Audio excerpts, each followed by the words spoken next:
Hello 8th class students, welcome to my class. Myself Mrs. Rajni Bhatia.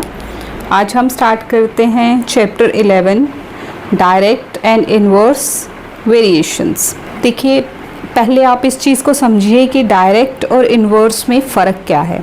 Direct variation होता है जिसमें दोनों चीज़ों पे सेम इफ़ेक्ट हो रहा है. जैसे मेरे पास 10 रुपीज़ हैं तो उसमें मैं 2 चॉकलेट्स ख़रीद सकती हूँ. अगर मेरे पास 20 रुपीज़ होंगे तो मैं कितनी चॉकलेट्स ख़रीदूँगी. पैसे बढ़ेंगे तो चॉकलेट्स का नंबर भी बढ़ जाएगा. जैसे 10 रुपीज़ में 2 चॉकलेट्स ले रहे हैं तो 20 रुपीज़ में 4 लेंगे. यहाँ से रुपीज़ भी बढ़े, वहाँ से चॉकलेट्स भी बढ़ गई. तो दिस इज़ डायरेक्ट वेरिएशन. ठीक है, जिसमें अगर एक चीज़ ज़्यादा हो रही है तो दूसरी भी ज़्यादा हो रही है, अगर एक कम हो रही है तो दूसरी भी कम हो रही है. फिर दूसरा होता है इनवर्स वेरिएशन. इनवर्स वेरिएशन क्या होता है, जिसमें पहली क्वांटिटी या पहली ऑप्शन अगर इंक्रीज़ हो रही है तो दूसरी ऑप्शन डिक्रीज़ हो रही है, या अगर फर्स्ट डिक्रीज़ हो रही है तो सेकंड इंक्रीज़ हो रही है. लाइक जैसे 4 लोग मिलके एक काम करते हैं तो वो काम जो है वो 2 डेज़ में ख़त्म हो जाता है. 4 मैन हैं, 2 डेज़ में काम ख़त्म होता है. अगर मैन का नंबर कम कर दिया जाए, 2 कर दिया जाए, तो अब ऑब्वियसली उनको दिन ज़्यादा लगेंगे. नंबर कम हो गया, दिन यहाँ से बढ़ गए, यानी कि एक क्वांटिटी कम हुई, दूसरी ज़्यादा हुई. या इस चीज़ को आप ऐसे समझिए, हमारे पास कुछ खाने की आइटम्स हैं, हम उसको बच्चों में बांटते हैं. तो अगर 20 स्टूडेंट्स हैं तो हर एक बच्चे को 3 आइटम्स मिलती हैं. अब अगर 30 स्टूडेंट्स में सेम आइटम्स डिस्ट्रीब्यूट करनी हो तो ऑब्वियसली स्टूडेंट्स का नंबर अगर बढ़ जाएगा तो जो आइटम्स हम डिस्ट्रीब्यूट कर रहे हैं उनका नंबर कम हो जाएगा. ये होती है इनवर्स वेरिएशन, कि एक चीज़ बढ़ रही है, दूसरी चीज़ कम हो रही है सेम क्वेश्चन में. तो फर्स्ट एक्सरसाइज जो है हमारी, ये डायरेक्ट वेरिएशन है. प्रोपोर्शन या वेरिएशन एक ही बात होती है. तो एग्ज़ाम में आपको पहले क्वेश्चन देख के ये डिसाइड करना पड़ेगा कि ये क्वेश्चन डायरेक्ट का है कि इनवर्स का है. ठीक है, यहाँ तो आपको पता है 11.1 सारी डायरेक्ट है और 11.2 सारी इनवर्स है. लेकिन जैसे जैसे आप क्वेश्चंस करेंगे आपको अपने आप पता चलेगा कि ये डायरेक्ट वेरिएशन का क्वेश्चन है कि इनवर्स का है. तो चलो स्टार्ट करते हैं. Exercise 11.1. First question is which of the following quantities x and y are in direct variation. ये नीचे कुछ x and y की वैल्यूज़ दी हैं, फर्स्ट वैल्यू सेकेंड वैल्यू. तो आपको बताना है कि क्या ये वैल्यूज़ आपस में डायरेक्ट प्रोपोर्शन में हैं, डायरेक्ट वेरिएशन में हैं या नहीं हैं. इनको करने का तरीका क्या होता है, देखिए ये x दिया है, ये y दिया है. This is x1, this is y1, this is x2, this is y2. x1, x2, y1, y2. अब करना क्या है, डायरेक्ट वेरिएशन हो तो इनको क्रॉस मल्टीप्लाई करते हैं इस तरह से, इसको इससे, इसको इससे. या अगर आपने ये देखना है कि डायरेक्ट वेरिएशन है कि नहीं, इनकी रेशोज़ निकाल लो. इसकी x1 y1 और x2 y2 की रेशो जो है वो सेम आनी चाहिए. अगर रेशो सेम आती है तो ये डायरेक्ट वेरिएशन है, अगर रेशो सेम नहीं आती तो ये डायरेक्ट वेरिएशन नहीं है. चलिए फर्स्ट सम का फर्स्ट पार्ट हम सॉल्व करते हैं. x y 9 54 ये गिवन है आपको. यहाँ पे आपको x1 हो गया 9, y1 हो गया 54, x2 हो गया 12, y2 हो गया 72. तो रेशो निकालो x1 बाई y1, 9 बाई 54, 9 1 ज़ा 9 6 ज़ा 1 बाई 6. इसी तरह से x2 ओवर y2 निकालो 12/72. This is again 1 by 6. तो रेशो जो है वो सेम आ रही है, तो ये डायरेक्ट वेरिएशन है. अगर ये रेशो सेम ना आती तो ये डायरेक्ट वेरिएशन ना होता. सेकेंड पार्ट, अब सारे पार्ट्स इसमें 5 पार्ट्स हैं, सेम इसी तरह से करेंगे. x1 y1 x2 y2. x1 over y1 18 by 27, 9 से 9 2 ज़ा 18, 9 3 ज़ा. x2 y2 24 और 36, 12 से 12 2 ज़ा 12 3 ज़ा. तो दोनों की रेशो 2/3 आए, तो आप लिखेंगे yes they are in direct variation. Third part देखिए 12 20, ये x1 y1, ये x2 y2, x1 y1 x2 y2. तो इनकी रेशो फाइंड आउट कीजिए. x1 ओवर y1 कितना आता है, 12/20, यानी कि 4 से करेंगे तो 4 3 ज़ा 12, 4 5 ज़ा 20, और ये 2 से 2 7 ज़ा 2 12 ज़ा. तो रेशो सेम नहीं आ रही. चूँकि x1 over y1 not equal to x2 over y2 है, तो x and y are not in direct variation. Fourth part, x y given values, ये हमने x1 y1 लिख लिया, x2 y2 लिख लिया, इनकी रेशो फाइंड आउट करेंगे। इसकी रेशो आती है 5/6, 3 से कैंसिल किया, 3 5 से 15, 3 6 से 18, और इसकी रेशो आती है 3/5, 9/15, 3 3 से 9, 3 5 सा। रेशो सेम नहीं आ रही, तो ये लिख के आपने लिखना है not in direct variation. Next है fifth part, x in y 6 9 13 and 19.5। पहले x1 ये मेंशन कर दो, रेशो निकालो x1 ओवर y1, 6/9, 3 2 ज़ा 3 3 ज़ा। अब x2 ओवर y2, ये 13 और ये 19.5, 130 पॉइंट हटाया, ऊपर 0 चले गए। अब इसको जब आप कैंसिल करोगे तो ये आएगा 26 और ये 39, 13 से अगेन कैंसिल करोगे, 13 2 ज़ा 26, 13 3 ज़ा, तो ये 2/3, this is also 2/3। Yes they are in, ये दोनों की वैल्यू 2/3 आ रही है, तो they are in direct variation. Question number 2, find the value of the missing quantity if x and y are in direct variation। ये आपको x और y की वैल्यू दी है, इसमें एक वैल्यू मिसिंग है, x या y कुछ मिसिंग है, आपको वो निकालना है। और ये ऑलरेडी दिया है कि इनकी वेरिएशन जो है वो क्या है, डायरेक्ट वेरिएशन है, they are in direct variation. तो first one is x y, ये गिवन है, since it is the direct variation, ये गिवन है कि ये प्रॉब्लम डायरेक्ट वेरिएशन की है, तो x1 over y1 is equal to x2 over y2 ये होना चाहिए, हमने लिख लिया। अब आप इसको क्रॉस मल्टीप्लाई कीजिए, इसको इससे मल्टीप्लाई, इसको इससे मल्टीप्लाई।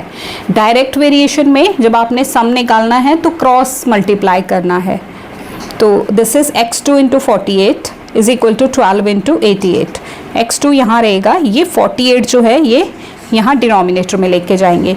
जब आप इसको कैंसिल करोगे, 12 1 ज़ा 12 4 ज़ा 4, 22 ज़ा 88, तो 22 मिसिंग क्वांटिटी जो थी, मिसिंग वैल्यू थी, वो 22 आ गई। This is the answer. B part जो इसका सेकेंड पार्ट है, दैट इज़ एक्स वाई, ये गिवन है, डायरेक्ट वेरिएशन है, तो x1 over y1 is equal to x2 over y2 होना चाहिए। ये लिख लो वैल्यूज़, क्रॉस मल्टीप्लाई करो, ये आएगा 7 into y1 is equal to 13 into 56। ठीक है, ये आप इधर भी लिख सकते हो, ये इधर भी लिख सकते हो, इससे कोई डिफरेंस नहीं आएगा।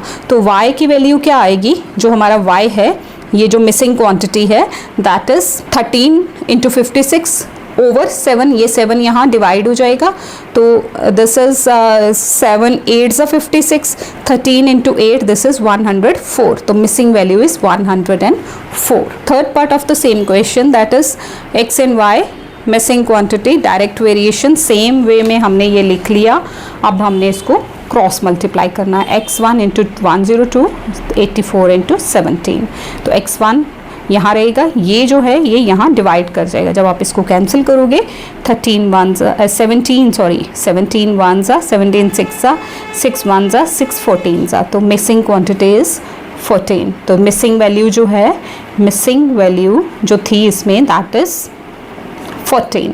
Look at this question. Question number 3. Complete the table if x and y are in direct proportion. Direct variation में दिया हुआ है, आपको a, b, c, d, e की वैल्यू निकालनी है। सेम पहले आप ये वैल्यूज़ ले लेंगे, इनमें क्रॉस करेंगे, इस तरह से a निकालेंगे, b, c, d and e find out करेंगे। देखिए कैसे करेंगे। Here it is written, ये आपके पास बुक में दिया हुआ टेबल है। x1 over y1 is equal to x2 over y2, क्योंकि ये लिखा है कि ये डायरेक्ट प्रोपोर्शन है या डायरेक्ट वेरिएशन है, तो this is 2/8 is equal to a upon 20, cross multiply 20 into 2 is equal to a into 8, a एक साइड रहेगा, 8 इसके नीचे आ जाएगा। जब आप इसको सॉल्व करोगे तो a की वैल्यू 5 आ जाएगी। इसी तरह से अब यहाँ से आपको b निकालना है, तो 2/8 ये 8 ओवर b, ये सबके बराबर है, 2/8 इसके भी, 2/8 सब ये जो है वैल्यूज़ के बराबर है, तो 2/8 इज इक्वल टू 8/b। जब आप 8/b करोगे तो 2 into b is equal to 8 into 8, ये 2, ये 4 और 8 4 ज़ा 32, b की वैल्यू आ गई 32। अगेन c के लिए आप करोगे 2/8 इज इक्वल टू c/52, तो 2 into 52 is equal to c into 8, cross multiply करना है तो c क्या आ जाएगी 2 इंटू 52 ओवर 8, 2 4 ज़ा 4 13 ज़ा, तो c इज इक्वल टू 13। इसी तरह से आप d करोगे, 2/8 इज इक्वल टू 15/d, ये देखिए 2/8 15/d, तो this is cross multiply 2 into d is equal to 15 into 8, 2 यहाँ आ जाएगा, 2 4 ज़ा 8, तो 15 4 ज़ा 60, 15 4 ज़ा 60 आ जाएगा, d की वैल्यू 60 आ जाएगी। अगेन e के लिए सेम 2/8 e/80, तो e into 8 is equal to 2 into 80, तो e इधर ही रहेगा, 8 इसके नीचे आ जाएगा, कैंसिल करोगे 8 1 ज़ा 8 10 ज़ा 10 2 ज़ा 20, तो e इज इक्वल टू 20। हमारे पास आंसर क्या बन जाएगा A B C D E का, a 5, b 32, c 13, d 60 and e 20. This is our answer. Next question number 4. A machine in a factory fills 680 bottles in 5 hours. एक machine है factory में जो 680 bottles को fill करने में कितने घंटे लगाती है, 5 आवर्स लगाती है। How many bottles will it fill in 3 hours. Same machine है, 5 आवर्स चलती है तो 680 बॉटल्स फिल होती है। अब 3 आवर्स चलेगी तो ऑब्वियसली नंबर ऑफ़ बॉटल्स भी कम होगा, तो डायरेक्ट वेरिएशन आ गई, क्योंकि ये अगर टाइम कम हो रहा है तो नंबर ऑफ़ बॉटल्स भी कम होगा। देखिए इसको करना कैसे है, पहले आपने सेम इस तरह से एक टेबल बना लेना है, number of bottles and time in hours, जो टाइम लेती है वो 680 बॉटल्स हैं तो 5 आवर्स लगते हैं। नंबर ऑफ़ बॉटल निकालना है 3 आवर्स के लिए। ये टेबल बन गया, ये हमने स्टेटमेंट कहाँ से ली, बुक से ली। Now it is a problem of direct variation. क्यों है डायरेक्ट वेरिएशन, क्योंकि देखो यहाँ अगर हमारा टाइम 5 है तो बॉटल्स 680 है, अब टाइम 3 हो जाएगा तो बॉटल्स भी कम हो जानी है। अगर ये चीज़ कम हो रही है तो यहाँ ये भी कम ही होगा। This is the direct variation. So 680 upon 5, पहले x1 upon y1 is equal to x2 upon y2, फिर इसमें cross 5 into x is equal to this value, तो x is equal to 3 into 680 upon 5 से जब आप इसको डिवाइड करोगे तो 5 1 ज़ा ये 136 ज़ा, इसको जब 3 से मल्टीप्लाई करोगे इट विल गिव यू 408। तो 408 बॉटल्स फिल होंगी 3 आवर्स में। 408 is the answer. Question number 5. Picture of bacteria enlarged 60,000 times attain a length of 3 centimetre. अगर बैक्टीरिया की पिक्चर को 60,000 टाइम्स बड़ा करते हैं, एनलार्ज करते हैं, तो उसकी वो कितनी बनती है, 3 सेंटीमीटर बनती है। तो what is the length of bacteria if it is enlarged 10,000 times only. अगर सिर्फ 10,000 टाइम्स ही एनलार्जमेंट की जाए तो फिर पिक्चर का साइज़ क्या होगा, फिर वो कितनी लेंथ की होगी। तो यहाँ देखो अगर ये हमने इसकी एनलार्जमेंट कम करनी है तो लेंथ भी कम हो जानी है। सो it is a problem of direct variation. Table बना लोगे, एनलार्ज टाइम्स कितना है 60,000, तो लेंथ कितनी अटेन करता है इन सेंटीमीटर्स, दैट इज़ 3। और अगर ये हम 10,000 करें तो फिर ये क्या वैल्यू आएगी, यानी कि x आपको फाइंड आउट करना है। डायरेक्ट वेरिएशन का सम हो गया x1 upon y1 is equal to x2 upon y2, तो क्रॉस मल्टीप्लाई, इसको इससे मल्टीप्लाई, इसको इससे मल्टीप्लाई। क्रॉस समझते हैं ना, ये यहाँ मल्टीप्लाई, ये यहाँ मल्टीप्लाई, तो x into this is equal to 3 into 10,000। 60,000 नीचे इसके चला जाएगा, दिस इज़ 3 1 ज़ा 3 2 ज़ा, तो दिस इज़ 3/6 मतलब 1/2 0.5। तो अगर 10,000 टाइम्स एनलार्जमेंट की जाए तो वो सिर्फ 0.5 सेंटीमीटर्स रह जाएगी उसकी length. This is the answer. Question number 6. अ बस travels 40 kilometre in 30 minutes. If the speed of the bus remain same, अगर एक ही स्पीड पे बस चल रही है, 30 मिनट्स वो लगाती है 40 किलोमीटर्स जाने में, सेम स्पीड रहे, तो how for will it go in 3 hours. कितना चलेगी वो 3 आवर्स में। देखिए यहाँ मिनट्स है, यहाँ आवर्स है, पहले आप इन आवर्स को मिनट्स में चेंज कर लीजिए। तो अब आप खुद देखेंगे 30 मिनट्स में 40 किलोमीटर जाती है, स्पीड बिल्कुल भी बदल नहीं रही, सेम रह रही है, तो 3 आवर्स में ज़्यादा ही डिस्टेंस कवर करेगी। टाइम ज़्यादा हुआ तो डिस्टेंस भी ज़्यादा हो जाएगा। It is a problem of direct variation. So distance in kilometre, time in minutes. पहले मैंने 3 आवर्स को चेंज किया, मिनट्स में 180 मिनट्स आ गए, वो यहाँ लगाए। अब आप डिस्टेंस निकालेंगे। डायरेक्ट वेरिएशन है, डायरेक्ट वेरिएशन की प्रॉब्लम है ये, डायरेक्ट वेरिएशन का सम है। क्रॉस मल्टीप्लाई कर देंगे। 30 into x is equal to 40 into 180, ये 30 इसके नीचे, 0 एंड 0, 3 1 ज़ा 3, 6 ज़ा 18, 6 इंटू 40 240, तो 240 किलोमीटर्स वो जाएगी 3 आवर्स में। इन 3 hours it will go 240 kilometers. Question number 7. If the weight of 25 precious stones is 50 grams, कुछ stones हैं precious stones मतलब costly stones, जैसे diamonds हो गए, any other, तो 25 precious stones की weight क्या है? 50 grams है.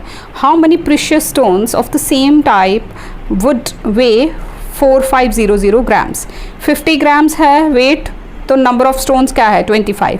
जब वेट बढ़ जाएगा तो ऑब्वियसली नंबर ऑफ स्टोन्स भी बढ़ेंगे, तो ये डायरेक्ट वेरिएशन है. Look at this, number of stones 25, weight in grams 50, और नंबर ऑफ स्टोन्स आपको फाइंड आउट करना है जबकि वेट होगा 4500 ग्राम्स. तो डायरेक्ट वेरिएशन सेम वे में हम इसको सॉल्व करेंगे, क्रॉस मल्टीप्लाई करेंगे दिस एंड दिस. ये पहले आपने लिख लिया x1 over y1 is equal to x2 by y2, फिर x into 50 is equal to 25 into this, ये 50 इसके नीचे, 0 0 कैंसिल, 5 5 सर, एंड 45 इंटू 5 करोगे 45, और ये 0 भी है, 450 इंटू 5, दिस इज 2250 स्टोन्स होंगे जब वेट होगा 4500. Question number 8. A 15 meter high pole cost a shadow of 10 meters.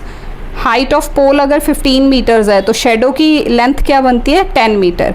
Find the height of the tree that cost a shadow of 15 metres under the same condition. Same ही conditions पे अगर एक tree है वो shadow बना रहा है 15 metres की, तो हाइट ऑफ ट्री क्या होगा? Height of pole 15, height of shadow 10 metre. तो अगर एक पोल की जगह ट्री है अब, तो ट्री की हाइट क्या होगी जबकि उसकी शेडो की हाइट 15 है? तो देखिए डायरेक्ट वेरिएशन है same, 15 by 10, x by 15, cross multiply. जब आप यहाँ से x निकालोगे it will give you 15 into 15 225 by 10, 22.5. तो height of tree is 22.5 metres. Next is question number 9. If the weight of 12 sheets of thick paper is 40 grams, कुछ sheet of paper हैं 12, उनका weight 40 gram आता है. How many sheets of the same paper would weight 1/2 kgs, 2.5 kgs जब weight होगा तो sheets का number निकालना है. डायरेक्ट वेरिएशन देखिए, वेट बढ़ गया तो शीट्स भी बड़ी ज़्यादा हो जाएंगी, बढ़ जाएंगी, उसका नंबर भी ज़्यादा हो जाएगा.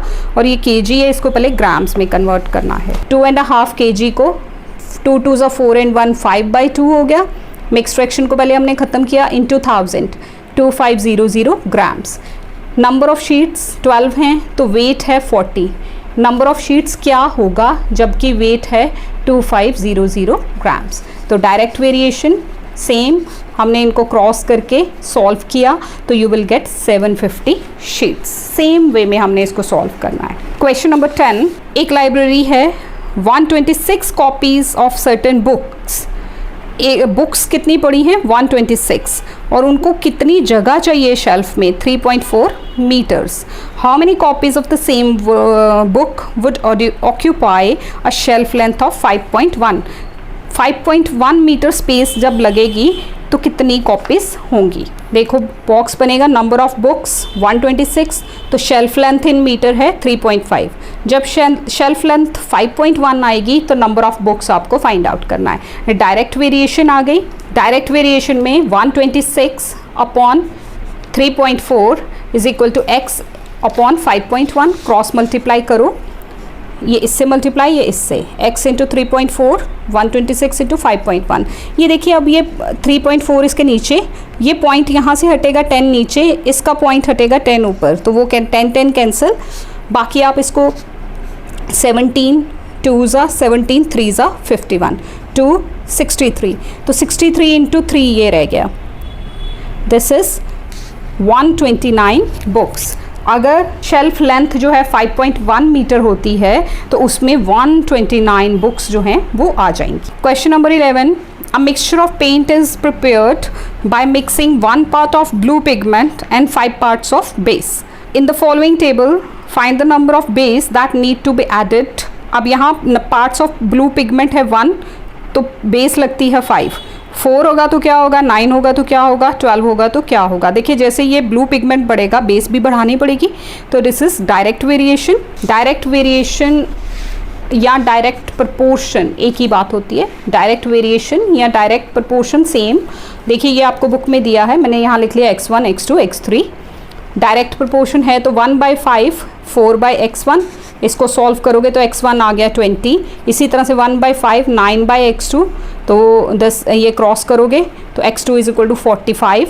इसी तरह से जब ये करोगे 1/5 12/x3.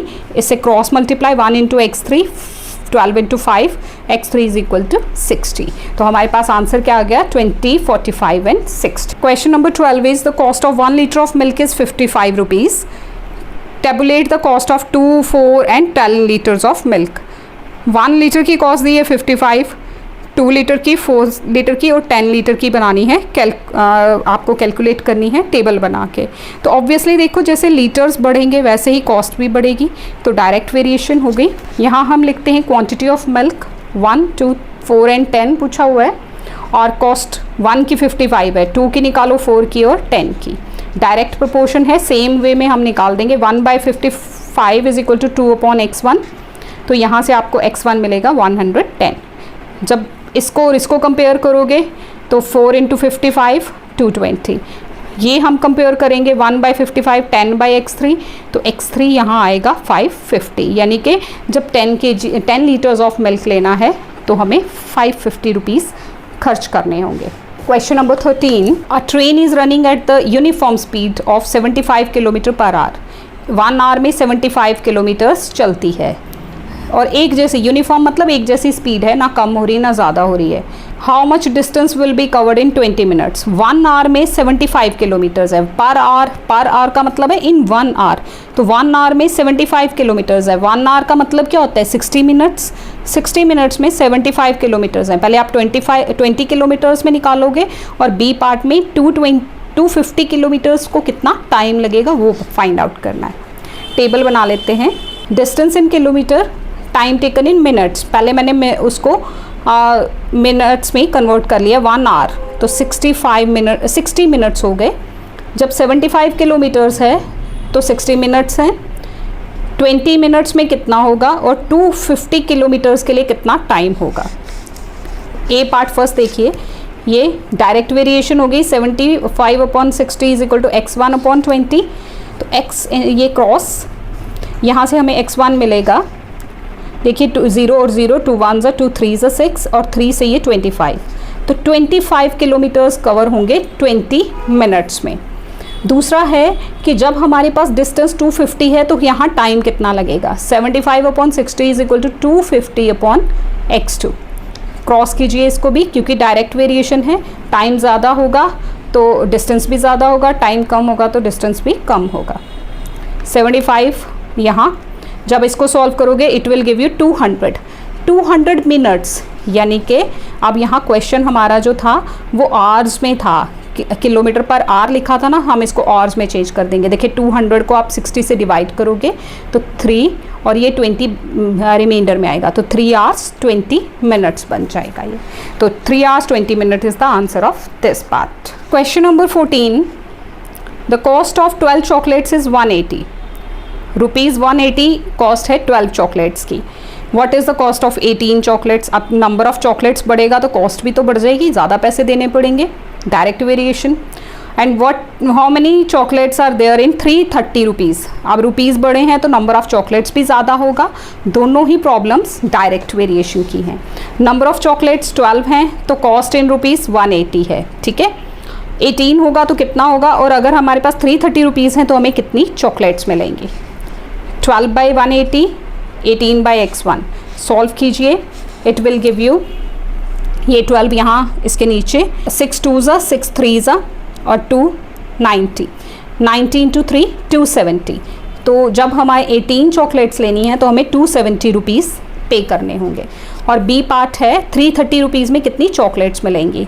तो तो this is 12 upon 180 x2 upon 330, cross multiply, it will give you 22. तो 22 चॉकलेट्स हमें मिलेंगी जब हमारे पास 330 रुपीज़ हैं. So this is question number 14. Now come to question number 15. This is MCQ, और ये MCQ सिर्फ कहने को है, आपने सारा सॉल्व करना है. Find A in the given quantity, direct variation में है तो A की वैल्यू फाइंड आउट करनी है. तो ये इस तरह से आ जाएगा 12 upon A is equal to 18 upon 30. इसको आप क्रॉस करोगे तो A into 18 is equal to 12 into 30. A is equal to 12 into 30 upon 18. अभी हमने ये पहले भी सॉल्व किया है. तो दिस इज 6 2 ज़ा 6, 3 ज़ा 3, 10 ज़ा 10, 2 ज़ा 20. तो यू विल गेट A की value 20. B is the right option. If x and y are in direct variation, then which of the following is true? X upon y is equal to k. D is the right option. Ratio same होनी चाहिए. K means any constant value. If the cost of 5 pencils is equal to 15, cost of 12 pencils. देखो इसको भी हम इसी तरह से solve करेंगे. पहले 5 पेंसिल्स की कॉस्ट कितनी है? 15. तो 12 पेंसिल्स की क्या कॉस्ट होगी? ये यहाँ ऐसे होगा. क्रॉस करो, 5 into x is equal to 12 into 15. तो x is equal to 12 into 15 by 5. 5 3 ज़ा 12 3 ज़ा 36. C is the right option. Same way, a car is moving with a uniform speed of 75 kilometers per hour. 1 hour में 75 kilometers जा रही है, तो 3 hours में कितना जाएगी? जब आप इसको इसी वेरिएशन से सॉल्व करोगे तो it will give you 225 kilometers. So students, this is all about this exercise. Exercise 11.2, chapter 11, direct and inverse variations. 11.1 में हमने डायरेक्ट वेरिएशन के बारे में पढ़ा कि दो क्वांटिटीज़ हैं, अगर एक ज़्यादा हो रही है तो दूसरी भी ज़्यादा हो रही है, अगर एक कम हो रही है तो दूसरी भी कम हो रही है. तो ये हो गई डायरेक्ट वेरिएशन. इन्वर्स वेरिएशन क्या होती है? जिसमें एक क्वांटिटी अगर बढ़ेगी तो दूसरी रिड्यूस होगी, कम होगी, और अगर पहली वाली कम हो रही है तो दूसरी वाली बढ़ रही है. सपोज़ जैसे 3 लोग हैं, वो एक काम को मिलके 6 दिनों में पूरा करते हैं सपोज़. तो अगर मैं नंबर ऑफ़ मैन बढ़ा दूँ, 3 की बजाय वो 5 हो जाएं, तो फिर काम जल्दी ख़त्म होगा, टाइम कम लगेगा ना. नंबर ऑफ़ मैन ज़्यादा हो गए, टाइम जो है वो कम हो गया. तो ये है इन्वर्स वेरिएशन. फर्स्ट क्वेश्चन है, which of the following are in inverse proportion. ये आपको क्वांटिटीज़ दी हैं x एंड y, आपने बताना है कि इनमें से कौन सी इन्वर्स वेरिएशन में है. इन्वर्स वेरिएशन के लिए, डायरेक्ट वेरिएशन के लिए हमने क्रॉस मल्टीप्लाई किया था या रेशो निकाली थी, ठीक. तो इन्वर्स के लिए हम एक डिफरेंट पैटर्न यूज़ करेंगे. चलिए देखते हैं क्या है वो. फर्स्ट जो बुक में आपके दिया है x and y, this is 8 9 6 and 12.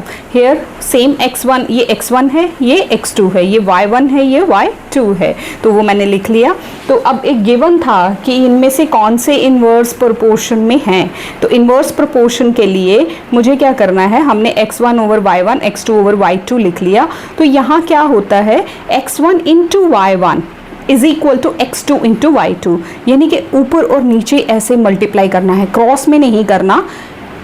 ये मल्टीप्लिकेशन आएगी this like this, x1 into y1 is equal to x2 into y2. ये कंडीशन सेटिस्फाई होनी चाहिए. तो देखिए यहाँ पे होती है 8 9 ज़ा 72, 12 इंटू 6 72. तो x1 into y1 is equal to x2 into y2, that's 72. तो x y are in inverse proportion. Second part, x y 15 18 5 56, x1 x2 y1 y2 ये हमने लिख लिया. अब हमें ये चेक करना है x1 into y1 is equal to x2 into y2. अगर आता है तो इन्वर्स है, नहीं तो नहीं है. तो 15 इंटू 18 270 और 5 इंटू 56 दिस इज़ 280. तो ये इक्वल नहीं है, that's why they are not in inverse variation. फ़र्क समझिए. डायरेक्ट में मैं बार बार इसलिए बात समझा रही हूँ क्योंकि बच्चे कंफ्यूज होते हैं कि डायरेक्ट एंड इन्वर्स कैसे पता करें. तो यहाँ तो खैर लिख के ही दिया है इन्वर्स चेक करना. अगर हमें ये डायरेक्ट चेक करना होता तो हम क्या करते, क्रॉस मल्टीप्लाई करते अगर दोनों साइड इक्वल आता, या रेशो चेक करते इक्वल आता. ये 2 मेथड थे. अब यहाँ क्या है, इसको इससे multiply, this should be equal to this into this. तो x1 into y1 यहाँ 24 20 मल्टीप्लाई किया 480, x2 इंटू y2 8 इंटू 60, तो दोनों तरफ 480 आंसर आ रहा है, तो ये इन्वर्स प्रोपोर्शन हो गया। नेक्स्ट है सेम एक्स वाई, ये x1 y1 x2 y2, product देखिए 12 और 24 का प्रोडक्ट 288 है, 18 एंड 20 का 360 है, तो not in inverse proportion. Next है x y 25 20 10 एंड 50, लिख लिया x1 y1 x2 y2, product देखिए दोनों बार प्रोडक्ट जो है वो 500 आता है, इसको इससे मल्टीप्लाई, इसको इससे मल्टीप्लाई, डाउनवर्ड्स मल्टीप्लाई होते, क्रॉस नहीं होते, तो x y are in inverse proportion. This is the first question. Second question देखो, क्वेश्चन नंबर 2 है find the value of a if x and y are in inverse proportion. Given है कि ये inverse proportion में है, आपको ये जो ए अननोन क्वांटिटी है इसकी वैल्यू फाइंड आउट करनी है। तो सिंपल है, यहाँ इनवर्स वेरिएशन है तो क्रॉस नहीं करना, ऐसे downward upward downward multiplication, upward downward multiplication, और आपको ए की वैल्यू मिल जाएगी। चलिए स्टार्ट करते हैं। Look at first part, this is x y 16 9 8 and A.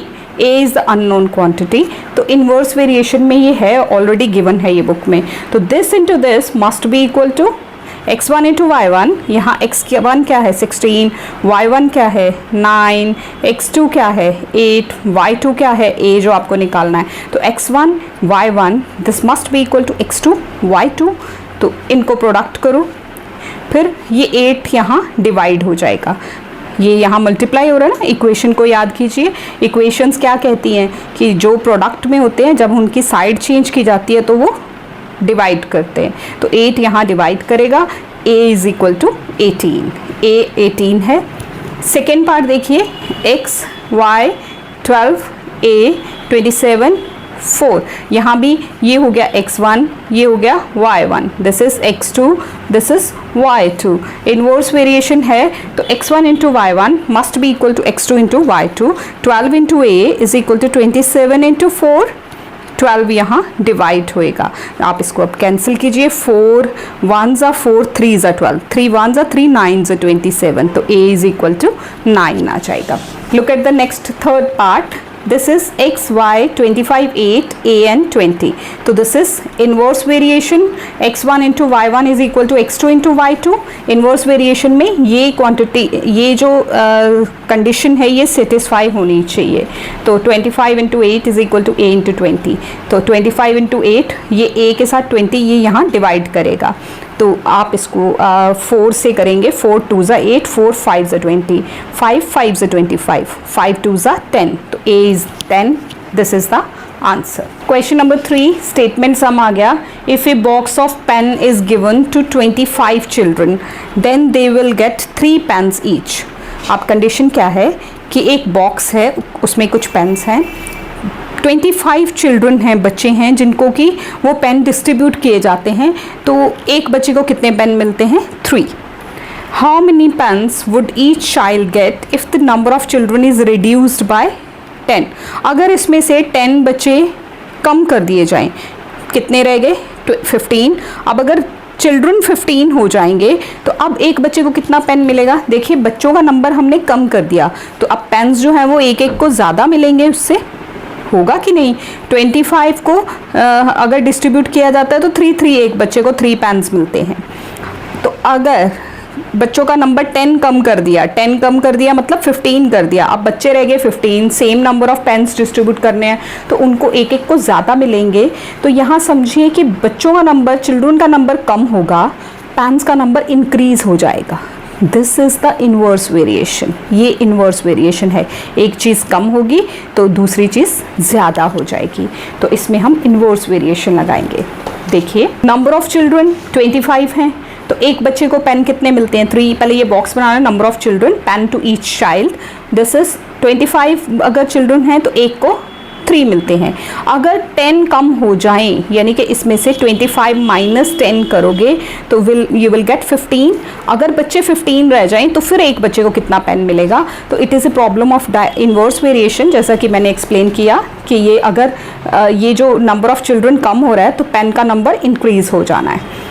This into this is equal to 15 into A, 25 into 3 is equal to 15 into A. तो अब ए क्या रह जाएगा, 25 इंटू 3 ओवर 15। यहाँ हमने किया 3 5 15, 3 5 15, फिर ये 5 कैंसिल करेगा, 5 5 25, तो a इज इक्वल टू 5। अब जब बच्चों का नंबर 15 होगा तो हर बच्चे को कितने पेन्स मिलेंगे, each child will get 5 pens. Question number 4. A batch of tablets were packed in 10 boxes with 6 tablets in each box. Tablets हैं कुछ 10 boxes में उनको हम पैक कर रहे हैं, तो एक बॉक्स में कितनी आ रही हैं, 6 आ रही हैं। If the same batch is packed using 12 tablets in each box, अगर एक बॉक्स में 6 की बजाय हम 12 टैबलेट्स डालें तो फिर कितने बॉक्सेस होंगे। अब अगर एक बॉक्स में हम 6 डालते थे तो हमारे 10 बॉक्सेस प्रिपेयर होते हैं, ठीक है। तो अगर एक में 12 यानी कि टैबलेट्स का नंबर बढ़ा दिया, एक में ज़्यादा पैक करनी शुरू कर दी, तो नंबर ऑफ बॉक्सेस कम हो जाएगा ना। Since number of tablets is increase, number of boxes will decrease, so it is a problem of inverse variation. Number of boxes 10 हैं, तो number of tablet in each box 6। अगर एक में 12 डाली जाए, यहाँ ये इंक्रीज हो रहा है तो यहाँ ये डिक्रीज होगा। It is a problem of inverse variation. क्यों? क्योंकि if tablets are increased, number of boxes will decrease. एक चीज़ कम, एक चीज़ ज़्यादा, तो ये क्या होगा, इनवर्स वेरिएशन। क्रॉस नहीं करना, ऊपर और नीचे मल्टीप्लाई करना। अगर सिंपल लैंग्वेज में बोले तो ऐसे मल्टीप्लिकेशन होनी है, ठीक है। 10 into 6 is equal to a into 12, तो a is equal to 10 into 6 by 12। 6 1 6 2 12, 2 5। तो अब बॉक्सेस जो हैं वो कितने रह जाएंगे, number of boxes will be 5। एक चीज़ को हमने इंक्रीज किया, दूसरी चीज़ डिक्रीज हो गई। This is the inverse variation. Question number 5. A company requires 36 machines to make a product in 54 days. अब समझिए ज़रा कि एक प्रोडक्ट बनाना है, अगर हमारे पास 36 मशीन्स हैं उसको बनाने के लिए, तो हमें कितने दिन लगेंगे, 54 डेज में वो प्रोडक्ट बन के कंप्लीट हो जाएगा। How many machines would require to make if the same product in 81 days. अब हमारे पास खुला टाइम है, हम 54 डेज में उसको ख़त्म नहीं कर रहे। कब ख़त्म कर रहे हैं, 81 डेज में। तो मशीन्स का नंबर कम करना पड़ेगा, कम मशीन्स होंगी तभी ज़्यादा दिन लगेंगे। 36 मशीन्स हैं तो 54 डेज लगते हैं। 54 डेज़ के लिए 36 मशीन्स चाहिए, 81 डेज़ के लिए कितनी मशीन्स चाहिए, कम चाहिए ना। तो डेज़ का नंबर इंक्रीज, मशीन्स कम हो रही हैं। अब देखिए, आपने ये बॉक्स बना लेना है पहले, ये बहुत ज़रूरी है, इसको बनाना बहुत ज़रूरी है, इसके मार्क्स होते हैं। तो नंबर ऑफ़ मशीन्स अगर 36 हैं तो कितने दिन लगते हैं उस काम को होने में, 54। अगर डेज़ 81 हों तब कितने मशीन्स चाहिए, तो इन मशीन्स को हम ए लिख लेते हैं। Since number of days increase, number of machines decrease, so it is a problem of inverse variation. 36 into 54, A into 81। इसको सॉल्व करोगे, देखिए सॉल्व कैसे किया, 9 4 36, 9 9 81, 9 1 9 6 54, तो 4 इंटू 6 24। तो 24 मशीन्स हमें उस केस में चाहिए जब हमने काम को 81 डेज़ में ख़त्म करना है। नेक्स्ट, अब देखिए यहाँ बहुत इजी है आपके लिए करना, लेकिन एग्ज़ाम में आपको पहले ये डिसाइड करना पड़ेगा कि डायरेक्ट का क्वेश्चन है कि इन्वर्स का है। ये डिसीजन लेना पड़ेगा, स्टेटमेंट को पढ़ के पता चलेगा। स्टेटमेंट को आप 2 या 3 बार रीड करेंगे तब आपको समझ आएगा। Now question number 6 pipes are required to fill a tank in 1 hour 20 minutes। अगर 6 पाइप्स लगाई जाएं तो एक टैंक जो है वो कितनी देर में फिल हो जाता है, 1 hour 20 minutes में वो फिल हो जाता है। How long will it take if only 5 pipes of same type are use. अगर हम पाइप्स का नंबर कम कर देंगे तो ऑब्वियसली टाइम ज़्यादा लगेगा। 6 पाइप्स के साथ 1 hour 20 minutes लगते हैं, तो 5 पाइप्स के साथ इससे ज़्यादा टाइम लगेगा। पाइप्स का नंबर कम हो गया, टाइम इंक्रीज हो गया, inverse variation. Number of pipes 6, time taken minutes में मैं कन्वर्ट कर रही हूँ इसको क्योंकि इजी रहेगी कैलकुलेशन। तो 1 hour 20 minutes में क्या बनेगा, 1 hour इज equal to 60 minutes plus 20, 80 minutes हो गए। अब हम यहाँ इन्वर्स वेरिएशन है, चलिए करते हैं this into this 6 into 80 is equal to 5 into A. तो ये 5 यहाँ डिवाइड कर देंगे, 5 16 ज़ा 80 होता है, तो 16 6 ज़ा 96। Time taken is equal to 96 minutes. अब हमारा जो क्वेश्चन था वो 1 आवर 20 मिनट्स था, तो हम भी इसको आवर्स एंड मिनट्स में कन्वर्ट कर देंगे। तो देखिए 60 से आप डिवाइड कीजिए, 61 ज़ा 60, तो 1 आवर और ये रिमाइंडर 36 आ गया, 1 आवर 36 मिनट्स लगेंगे। जब 6 पाइप्स थी तो 1 आवर 20 मिनट्स लगते थे, जब 5 पाइप्स हुई तो 1 आवर 36 मिनट्स लगेंगे। Question number 7, a train takes 2 hour to reach a destination at a speed of 60 kilometre per our.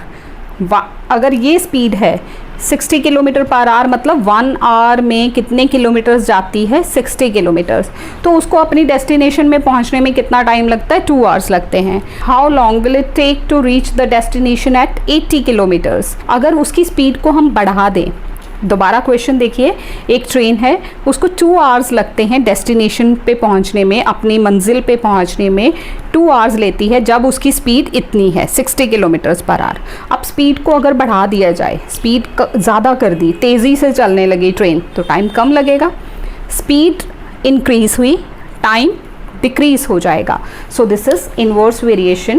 Speed of train in kilometre per our 60 है, तो time taken in hours 2 hours. अगर speed जो है 80 kilometre per our कर दी जाए, फिर कितना time लगेगा, तो इनवर्स वेरिएशन है 60 into 2 is equal to 80 into A.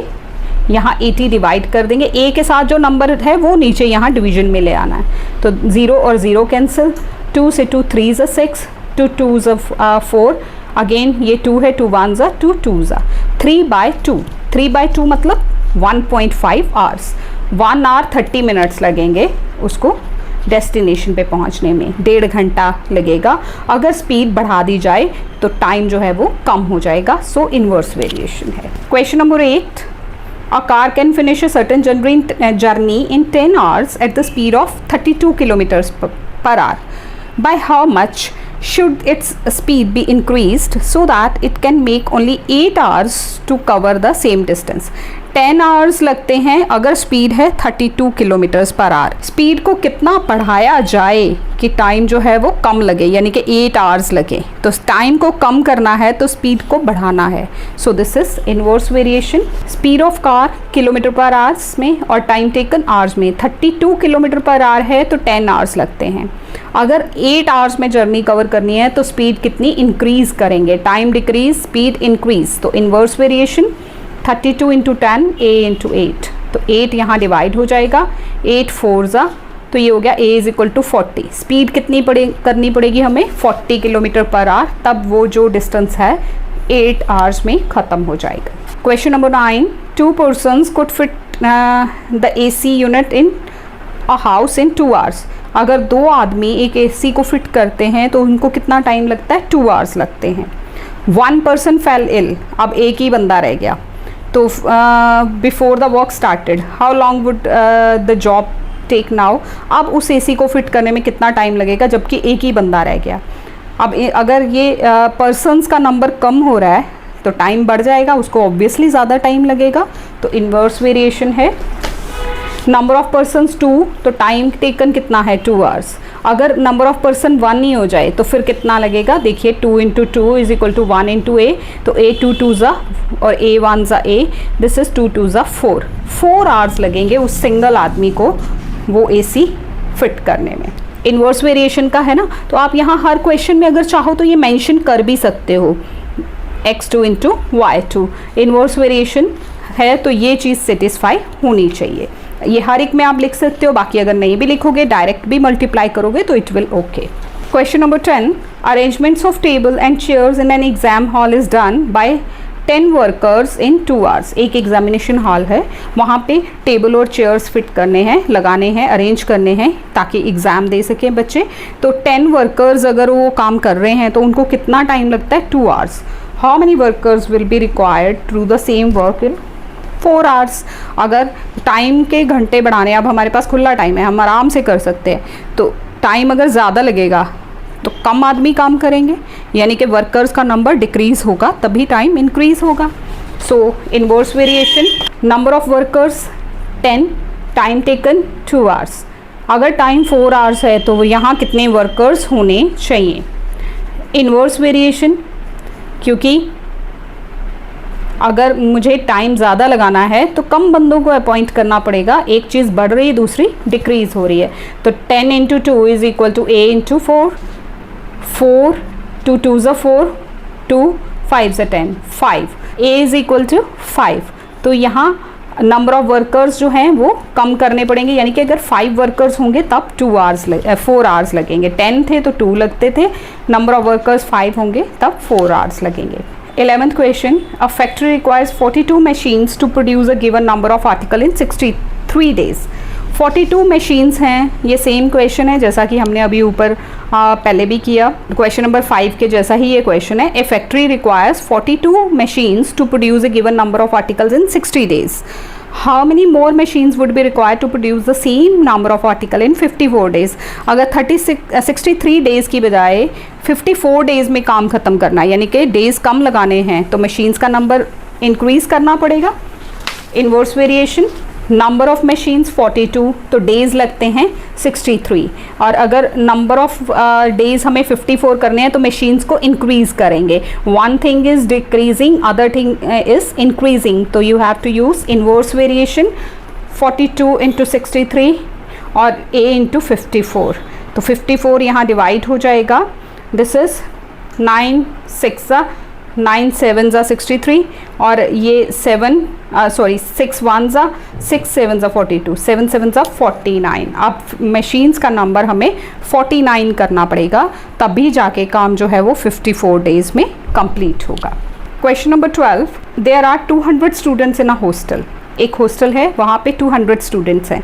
Food provision for them last for 10 days. जितना खाना उनके पास अवेलेबल है वो कितने दिन चल सकता है, 10 डेज़ चल सकता है अगर 200 स्टूडेंट्स खाना खाएंगे तो। How long will this provision last if 50 more students join the hostel.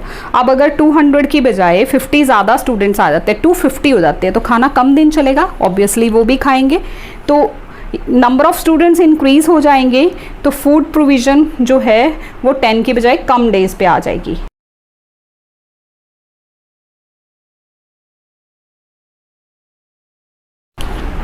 Question number 7, a train takes 2 hours to reach a destination at a speed of 60 kilometre per hour. अगर ये speed है 60 kilometre per our, मतलब 1 hour में कितने kilometres जाती है, 60 kilometres, तो उसको अपनी डेस्टिनेशन में पहुंचने में कितना टाइम लगता है, 2 आवर्स लगते हैं। अगर सेम स्पीड रहे, how long will it take to reach the destination at 80 kilometres. Not same speed, अगर उसकी स्पीड को हम बढ़ा दें। दोबारा क्वेश्चन देखिए, एक ट्रेन है, उसको 2 आवर्स लगते हैं डेस्टिनेशन पे पहुंचने में, अपनी मंजिल पे पहुंचने में 2 आवर्स लेती है जब उसकी स्पीड इतनी है 60 किलोमीटर्स पर आवर। अब स्पीड को अगर बढ़ा दिया जाए, स्पीड ज़्यादा कर दी, तेज़ी से चलने लगी ट्रेन, तो टाइम कम लगेगा। स्पीड इंक्रीज़ हुई, टाइम डिक्रीज़ हो जाएगा। So this is inverse variation. Speed of train in kilometre per our 60 है, तो time taken in hours 2 minutes. अगर स्पीड जो है 80 किलोमीटर पर आवर कर दी जाए, फिर कितना टाइम लगेगा, तो इन्वर्स वेरिएशन है 60 × 2 इज़ इक्वल टू 80 × A। यहाँ 80 डिवाइड कर देंगे, A के साथ जो नंबर है वो नीचे यहाँ डिवीजन में ले आना है, तो 0 और 0 कैंसिल, 2 से 2 3 ज़ा 6, 2 2 ज़ा 4, अगेन ये 2 है, 2 1 ज़ा 2 2 ज़ा 3/2। 3/2 मतलब 1.5 आवर्स। 1 आवर 30 मिनट्स लगेंगे उसको डेस्टिनेशन पे पहुंचने में, 1.5 घंटा लगेगा। अगर स्पीड बढ़ा दी जाए तो टाइम जो है वो कम हो जाएगा। सो इन्वर्स वेरिएशन है। Question number 8, a car can finish a certain journey in 10 hours at the speed of 32 kilometers per hour. By how much should its speed be increased so that it can make only 8 hours to cover the same distance? 10 hours लगते हैं अगर speed है 32 kilometres per hour. Speed को कितना बढ़ाया जाए कि time जो है वो कम लगे, यानी कि 8 आवर्स लगे। तो टाइम को कम करना है तो स्पीड को बढ़ाना है। सो this is inverse variation.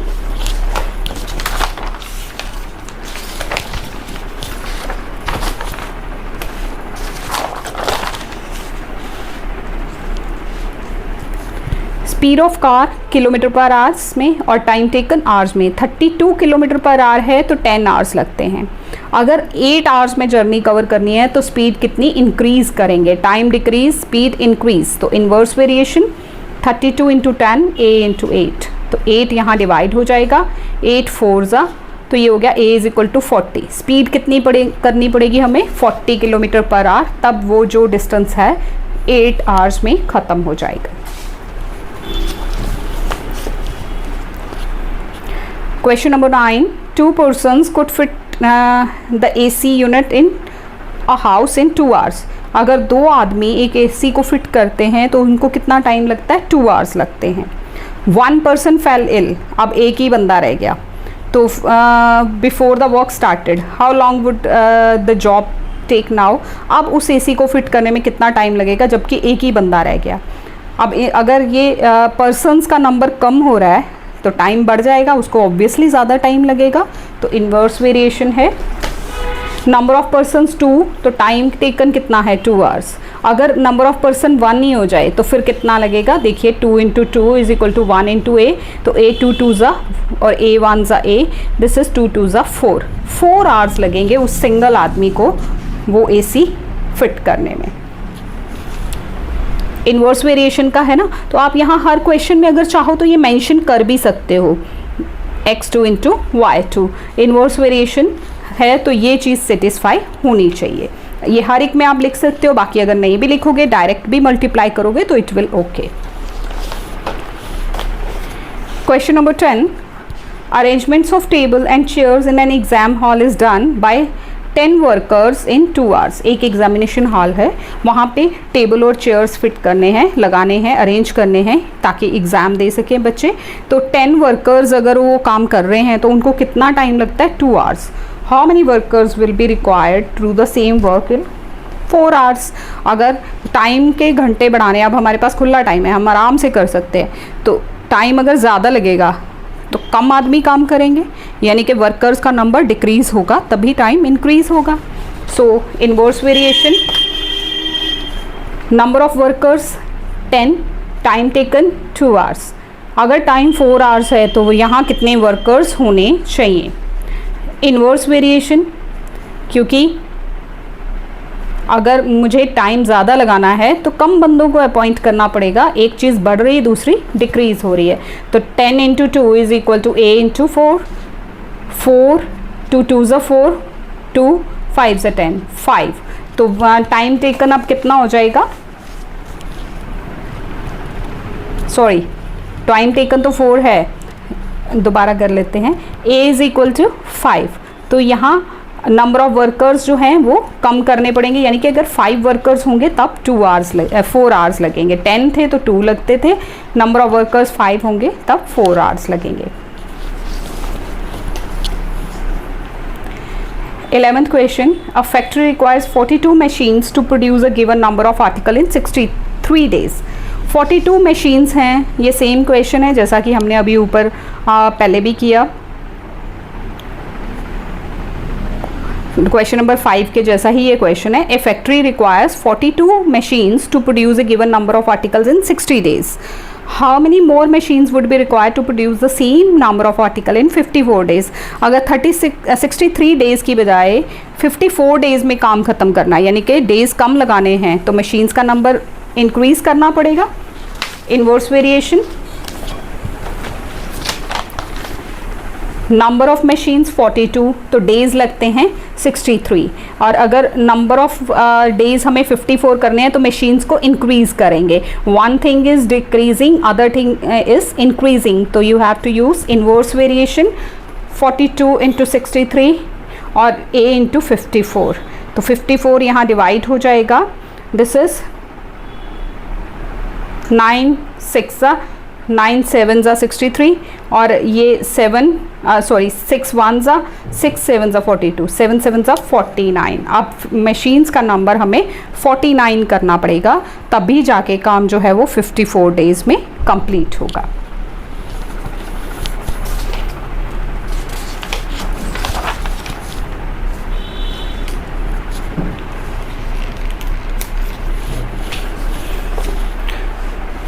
Question number 12, there are 200 students in a hostel. एक हॉस्टल है, वहाँ पे 200 स्टूडेंट्स हैं। Food provision for them last for 10 days. जितना खाना उनके पास अवेलेबल है वो कितने दिन चल सकता है? 10 डेज चल सकता है अगर 200 स्टूडेंट्स खाना खाएंगे तो। How long will this provision last if 50 more students join the hostel. अब अगर 200 की बजाय 50 ज़्यादा स्टूडेंट्स आ जाते हैं, 250 हो जाते हैं, तो खाना कम दिन चलेगा, ऑब्वियसली वो भी खाएंगे। तो नंबर ऑफ़ स्टूडेंट्स इंक्रीज़ हो जाएंगे तो फूड प्रोविज़न जो है वो 10 की बजाय कम डेज़ पे आ जाएगी। नंबर ऑफ़ स्टूडेंट्स 200 हैं तो number of days for which food last that is 10। अगर स्टूडेंट्स बढ़ जाएं 50, यानी कि 200 में 50 ऐड हो जाए, 250 स्टूडेंट्स हो जाएं, अब खाना कितने दिन चलेगा? स्टूडेंट्स का नंबर बढ़ गया, खाना जो है वो कम दिन चलने वाला। एक चीज़ इंक्रीज़, दूसरी डिक्रीज़, तो इट इज़ इन्वर्स वेरिएशन। तो यहाँ से जब हमने इसको सॉल्व किया, अब हम बहुत से सम सॉल्व कर चुके हैं, अब तो आप समझ ही चुके होंगे कि मुझे क्या करना है। 200 × 10 / 250 क्रॉस करेंगे, मल्टीप्लाई करेंगे, इनको जो चीज़ें कैंसिल होती वो करके a = 8। तो अब जो खाना है वो 8 डेज़ के लिए चलेगा। Next question number 13, if a box of sweets is divided among 24 children. अगर एक बॉक्स ऑफ स्वीट है, मिठाई का डिब्बा है, उसको 24 चिल्ड्रन में बांटा जाता है, तो एक बच्चे को कितनी स्वीट्स मिलती हैं? 4। How many would each gate if the number of children is reduced bye 8। अगर 8 बच्चे उसमें से कम हो जाते हैं, उनको स्वीट्स नहीं देनी, उनको अलग कर दिया जाता है, तो फिर कितनी स्वीट्स मिलेंगी एक बच्चे को? अब जो बचे हुए स्टूडेंट्स हैं उनको ज़्यादा नंबर मिलेगा। जब 24 थे तो हर एक बच्चे को 4 मिल रही थी, 8 कम हो गए तो अब कितनी मिलेंगी? स्वीट्स ज़्यादा मिलेंगी। Children number reducing, number of sweets increasing, so it is inverse variation. Number of children 24, number of sweets each will get 4। अब अगर उसमें से 8 कम हो गए, 24 - 8 16, अब बच्चे अगर 16 हैं तो कितनी स्वीट्स एक को मिलेंगी? इनवर्स वेरिएशन का 24 × 4 16 × a, तो a = 24 × 4 / 16। कैंसिल कीजिए, a = 6। अब हर बच्चे को 6 स्वीट्स मिलेंगी अगर 8 स्टूडेंट्स उसमें से कम कर दिए जाएं तो। क्वेश्चन नंबर 14, ये आपको एक चार्ट दिया हुआ है। In a television game show the prize money of 1 lakh is to be divided equally among winners. Complete the following table. अगर एक विनर है तो ये मिलेगा, 2 विनर्स हैं तो ऑब्वियसली 2 में डिवाइड होगा, तो कितना मिलेगा? 4, 5, 8 और 10 के लिए आपने निकालना है। ये इन्वर्स वेरिएशन का प्रॉब्लम है, लिखा भी हुआ है कि पहले आपने डिसाइड करना है कि इज़ इट वेरी डायरेक्टली और इन्वर्सली। देखो, नंबर ऑफ़ विनर्स अगर इंक्रीज़ होगा तो प्राइज़ मनी तो वही है, बाकियों में डिवाइड होगी तो प्राइज़ मनी कम होती जाएगी। So winners increasing, prize money decreasing, so it is a problem of inverse variation. Number of winners 1, तो प्राइज़ मनी ये है, 2 पे इतनी, 4 पे, 5 पे, 8 पे और 10 पे आपने निकालनी है। इसको मैंने A, B, C and D set कर लिया। इन्वर्स वेरिएशन एज, इसको पहले डिसाइड कीजिए कि क्यों इन्वर्स वेरिएशन है। As the number of winners are increasing, prize money is decreasing. So 1 × 1 lakh is equal to 4 × A। ये और ये कंपेयर, मैं हर बार इसी को क्यों कंपेयर करूँगी? क्योंकि इसमें कैलकुलेशंस इजी होंगे। आप इसको भी कर सकते हो बट आपको कैलकुलेशंस करनी पड़ेंगी। 1 के साथ कैलकुलेशन इजी होता है। तो 1 × 1 lakh is equal to 4 × A। तो ये 4 यहाँ डिवाइड करेगा, 25,000 आ जाएगी A की वैल्यू। अगर 4 विनर्स हैं तो हर एक को 25,000 मिलेगा। अगर विनर्स जो हैं 5 हो जाते हैं तो 1 × 1 lakh is equal to 5 × B, तो B कितना आ जाएगा? 20,000। फिर एक बंदे को 20,000 मिलेंगे, 20 prize money to each in rupees. उसके बाद अगर ये C का कंपेयर कीजिए, 1 × 1 lakh is equal to 8 × C, तो 8 से अब डिवाइड होगा तो ये दिस इज़ 12,500। एक बच्चे को तब 12,500 मिलेंगे। और अगर 10 विनर्स हैं तो 1/1 lakh is equal to 10, 1 × 10 lakh is equal to 10 × D। तो यहाँ आप इसको 10 से डिवाइड करोगे, 10,000 ईच विल गेट। तो हमारा आंसर क्या हो गया? This is in rupees, rupees 25,000, rupees 20,000, rupees 12,500 and rupees 10,000। ये प्राइज़ मनी उनको मिलेगी, जबकि विनर्स का नंबर 4, 5, 8 एंड 10 होगा। Now here it is, question number 15, multiple choice. If x and y are in inverse proportion, then which of the following is true? x y is equal to k, x by y is equal to k. ये तो direct की form थी, ये तो है ही नहीं, तो A is the right option. Next फाइंड A if x and y are in inverse proportion. Inverse proportion है तो क्या होगा, 13 to 12 is equal to 24 into A. तो A कितना आ जाएगा, 30 into 12 over 24. This is 12 ones are 2s are, this is 15. तो A is equal to 15 is the right option. If 10 men can complete a work in 20 days, 10 आदमी हैं 20 दिनों में काम ख़त्म करते हैं. In how many days 25 men will complete the work. अगर नंबर ऑफ मैन बढ़ जाएगा तो काम जल्दी ख़त्म होगा, डेज कम लगेंगे. इनवर्स वेरिएशन लगाते हैं. अगर 10 मैन हैं तो 20 डेज लगते हैं. अगर 25 मैन होंगे, ये मैन हैं, ये डेज हैं, ठीक है. तो अगर 25 मैन होंगे तो फिर कितने दिन लगेंगे. So this is 10 into 20 over 25 is equal to A. This is 5 2s are 5 5s are 5 1s are 5 4s are. तो A की वैल्यू 8 आ जाएगी. Here A is equal to 8. 8 days में वो वाह काम खत्म हो जाएगा. D is the right option. Next is, if a farmer has enough food to feed 20 animals in his cattle for 6 days. अगर एक फार्मर के पास इतना खाना है कि उसके 20 एनिमल्स जो हैं वो 6 डेज तक खाएं, तो how long would the food last if there are 10 more animals? अब अगर 20 एनिमल्स हैं तो फूड कितने दिन चलता है, 6 डेज. अगर 30 एनिमल्स हो जाएंगे, 10 मोर मतलब 20 में 10 और ऐड हो गए, 30 हो गए, तो फिर कितने दिन आएगा. This is 20 into 6 over 30. So this is 3s are 10, 2s are 3, 2s are 6. तो अब क्या आएगा, 2 2s are 4. C is the right option. अब खाना जो है वो 6 days नहीं चलेगा, 4 days चलेगा. 4 is the right option. So this is all about this exercise. I hope you have got it. If you have any query, any problem related to this exercise or the previous exercise, तो आप हमें comment कीजिए. We will try to solve that.